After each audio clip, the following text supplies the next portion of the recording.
বন্ধুরা কেমন আছো? আশা করি ভালো আছো। ছোট্ট একটা ব্লগ নিয়ে তোমাদের সঙ্গে চলে এলাম।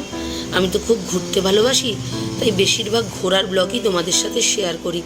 কালকে পূর্ণিমা ছিল, তাই আমাদের নৈহাটি থেকে গঙ্গাটা বেশি দূরে নয়।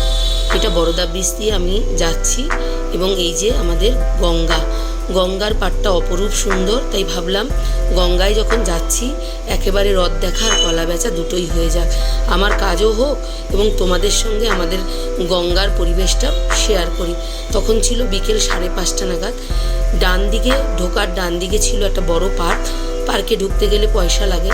আমরা পার্কে যাওয়ার জন্যে আসিনি, কাল পূর্ণিমার জন্য আমি জল তুলতে গেছিলাম, আর সেটুকুই তোমাদের সঙ্গে ভিডিও করে শেয়ার করেছি। কি অপরূপ দৃশ্য দেখো।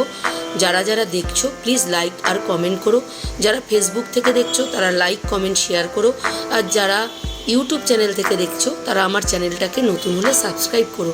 প্লিজ আমাকে এগিয়ে নিয়ে যাওয়ার চেষ্টা করো। আমি চেষ্টা করছি তোমাদের সঙ্গে আমার ভালো মন্দ সব কিছু শেয়ার করার।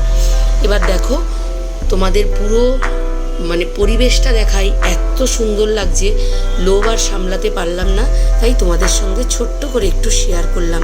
অবশ্যই জানিও কিন্তু, আর আরেকটু জানিও কার কার ওখানে বাড়ির সামনেই গঙ্গা, এটা কিন্তু জানিও। কারণ নৈহাটিতে বসবাস করার ক্ষেত্রে এইগুলো খুব প্লাস পয়েন্ট, অনেক কিছু দেখার এবং সব কিছুই বাড়ির সামনাসামনি। কারণ আমরা কলকাতার মানুষ, গঙ্গায় দেখতে হলে কিন্তু অনেক দূরে যেতে হতো, সেখানে বাড়ির থেকে 10 মিনিট হাঁটা পথে আমাদের এই গঙ্গা। তোমাদের কেমন লাগলো দেখো। এটা ডান দিকে পার্ক। এবার পার্ক থেকে চলে গেলাম আস্তে আস্তে একটা মন্দির, সামনে মন্দির আছে, যে মন্দিরে আমরা শিবরাত্রিতে জল ঢালি এবং সব কিছুই তোমাদের সঙ্গে শেয়ার করছি। দেখো কত পুরনো একটা বটগাছ। ছোট্টই একটু ব্লগ। টাটা, আবার দেখা হবে অন্য কোনো ব্লগে।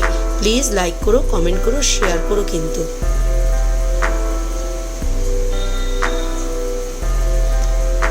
আজকে ব্লগটা পোস্ট করছি, আজকে হচ্ছে শ্রাবণ মাসের প্রথম সোমবার, তাই তোমাদের সঙ্গে সোমনাথকে দেখা করালাম, শিব। সবাই যেন ভালো থেকো, উনি যেন সব্বার ভালো করেন।